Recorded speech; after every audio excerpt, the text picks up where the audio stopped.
Guys हम हमारे day to day life में इस प्रकार के सेंटेंसेस की बहुत यूज करते हैं जहां पर हम कहते हैं कि मुझे चोरी करने का अफसोस है, मुझे झूठ बोलने का अफसोस है, मुझे पैसा ना बचाने का अफसोस है। सो गाइज इस प्रकार की छोटे छोटे वाक्यों को हम हिंदी में तो बड़ी आसानी से बोल लेते हैं, बट इसे इंग्लिश में कैसे कहेंगे क्या आपको पता है गाइज? अगर आपको नहीं पता तो आप बिल्कुल भी टेंशन मत लीजिए, क्योंकि आज के इस वीडियो में हम इन सेंटेंसेस को इंग्लिश में सीखेंगे। आपने नोटिस की होंगी इन सभी सेंटेंसेस में एक चीज कॉमन है, वो है अफसोस होना। अफसोस होना इसे हम इस प्रकार भी कहते हैं दुख होना, पश्चाताप होना। इसके लिए हम इंग्लिश में एक वर्ड यूज करते हैं, वो है रिग्रेट। चलिए इसका कॉम्प्लीट स्ट्रक्चर देख लेते हैं। स्ट्रक्चर में पहले आपको यूज कर देनी है सब्जेक्ट, इसके बाद रिग्रेट या फिर रिग्रेट्स, इसके बाद आपको यूज कर देनी है हैविंग, हैविंग के बाद वर्ब की थर्ड फॉर्म और लास्ट में अदर वर्ड्स। मैं आपको और एक चीज बता दूं, रिग्रेट्स आप यूज करेंगे ही सी नेम के पास, यानी थर्ड पर्सन सिंगुलर नंबर के पास। रिग्रेट आप यूज करेंगे रेस्ट पर्सन के पास।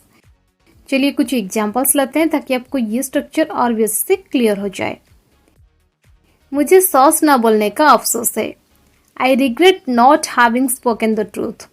I regret not having spoken the truth. देखिए ये सेंटेंस नेगेटिव में था, इसलिए हमने रिग्रेट के बाद नॉट का यूज कर दिया। मुझे गाली देने का अफसोस है। I regret having abused. I regret having abused. मुझे झूठ बोलने का अफसोस है। I regret having told a lie. I regret having told a lie. मुझे पैसा ना बचाने का अफसोस है। I regret not having saved money. I regret not having saved money. मुझे चोरी करने का अफसोस है। I regret having stolen. I regret having stolen. मुझे गाली देने का अफसोस है। I regret having abused. I regret having abused. उसे लड़ाई करने का अफसोस है। He regrets having fought. He regrets having fought.